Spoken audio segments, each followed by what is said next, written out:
Good morning. Gary DeWaal here, and this is Bridging the Week for June 9th to Friday the 13th, and today is June 16th, 2014. I hope everyone had a good weekend. Clues, not concrete developments, were the vogue last week in the financial services industry worldwide as a myriad of regulators provided diverse views on various topics, including board of directors responsibilities, capital requirements for U.S. broker-dealers, and position limits for speculative traders. However, in the UK, a comprehensive augmentation of client money and custody rules was announced by the Financial Conduct Authority. So let's see what these clues were, as well as what happened in the UK. Two senior U.S. regulators addressed boards of directors roles in dealing with regulatory concerns last week.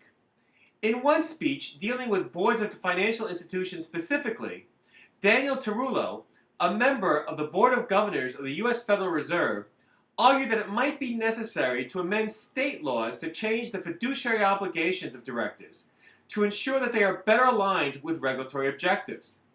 In a separate speech, Luis Aguilar, a commissioner of the U.S. Securities and Exchange Commission, encouraged boards of all companies to take a heightened role in addressing cyber risks confronted by their companies. In his presentation, Mr. Tarullo expressly inquired whether the fiduciary obligations of boards of regulated financial institutions should be expanded to align the boards better with regulatory objectives.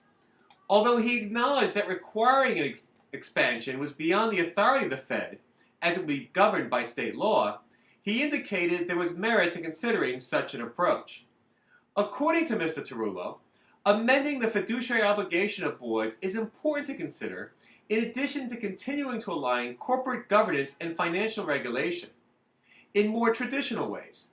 These means include changing the incentives for those making decisions within a financial firm, adding substantial constraints or requirements upon certain decisions, and requiring improvements in the risk assessment and risk management capacities of managements and boards. Separately, Mr. Aguilar discussed measures boards of directors can and should take to ensure their organizations are addressing cyber risks. However, in doing so, he did not suggest any changes to the fundamental relationship between boards and shareholders, although he addressed boards of corporations generally, not just of financial institutions. According to Mr. Aguilar, boards have been taking on greater responsibility for the risk management of their companies. That's a good thing. The risks overseen should include cyber risk, however, he says. The SEC commissioner encourages directors proactively to heighten their oversight of cyber risk by, among other things, considering their firm's cybersecurity measures against objective standards, such as those published by the National Institute of Standards and Technology in February 2014. Mr. Aguilar also recommends that boards be involved in corporations' preparedness plans to address how to respond when a cyber attack might occur. The Bank of England on June 12th approved LCH.Clearnet application as a central counterparty under the European Market Infrastructure Regulation.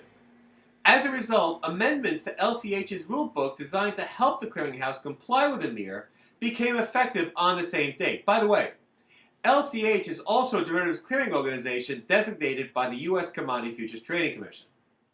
The new rules of LCH appear to go beyond the expectations of the industry, however, as they imply that futures commission merchants clearing members of LCH must offer a choice of individual or omnibus segregation to all their clients except for U.S. clients. I think most expected this choice only to have to be given to EU clients. If an affected client affects EMIR client clearing, an FCM must refer the customer to an affiliated non-FCM clearing member or another clearing member. In addition, an EU-based client that trades through an FCM on a designated contract market may have to affirmatively consent to give up EMIR client clearing rights, even though a DCM is prohibited to offer EMIR client clearing, although specific requirements regarding this consent appear unclear at this time. Stay tuned on how this conflict in laws may get resolved.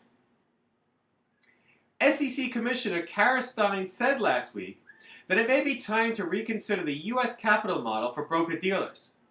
While historically that model principally served to enhance customer protection, she argues that perhaps it should endeavor also to minimize systemic risk. This is because of the danger of contagion if a significant broker-dealer fails. The Financial Conduct Authority published final rules last week related to its client assets protection regime. This follows FCA's publication of a consultation paper in July 2013 regarding proposed rules and its analysis of feedback received. New requirements impact custodial and collateral arrangements, the bank exemption from application of FCA's client money rules, the treatment of client money during delivery versus payment transactions, firm due diligence and documentation requirements in connection with third parties holding client money, and the payment of interest to customers and the investment of client money, among many other topics. FCA's new rules and guidance come into effect at various times from July 1st of this year to June 1st of next, with FCA's objective being that those measures imposing the least regulatory burden or being optional coming to effect first, while those imposing the greatest burden coming to effect the latest.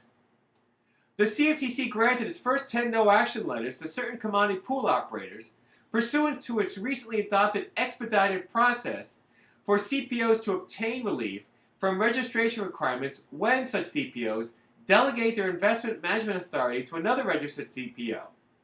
If an affiliated natural person deemed a CPO desires to take advantage of this relief, he or she must agree to joint and several liability with the designated registered CPO as a condition for such relief, among other requirements. The CFTC has published specific questions for which it seeks comments during the Position Limits Roundtable to be held at the Commission this week. The general topics for the Roundtable are hedges of physical commodities, processes for non-numerated exemptions, and spot month limits and conditional exemptions. And finally, ICE Clear Europe has submitted to the CFTC a proposed rule that would expedite the time clearing members must make contributions to cover clearinghouse investment losses that exceed its so-called lost assets. Contributions will now be required when demanded by the clearinghouse, are not subject to a 2-day notice as is currently provided. Last month, FIA raised various concerns regarding ICE Clear's investment loss coverage proposal, which the clearinghouse rejected. Well, that's it for this week's Bridging the Week. Until next week, this is Gary DeWaal. Have a great week, and ciao!